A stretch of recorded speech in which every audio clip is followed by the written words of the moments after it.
Sagardighi block কংগ্রেসের উদ্যোগে ওয়াকফ সম্পত্তির উপর সরকারের বেআইনি হস্তক্ষেপ, এসআইআর নিয়ে সাধারণ মানুষকে পরিকল্পিতভাবে হয়রানি করা, ওবিসি নিয়ে মুখ্যমন্ত্রীর মিথ্যাচার ও নীরবতা থাকা, এইসব প্রতিবাদে অধীর রঞ্জন চৌধুরীর নেতৃত্বে জনসভা মুর্শিদাবাদের সাগরদিঘির শেখদিঘি ময়দানে।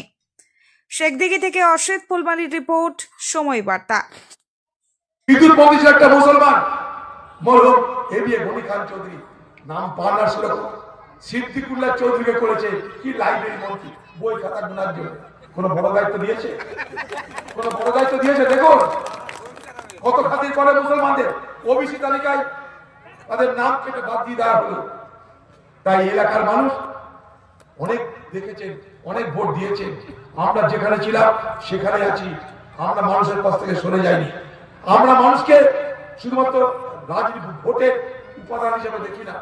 আপনাদের সঙ্গে শুধু আমাদের সম্পর্ক ভোটের নয়, আপনাদের সঙ্গে আমাদের আত্মীয়তা, ভ্রাতৃত্ব, বন্ধুত্বের সম্পর্ক।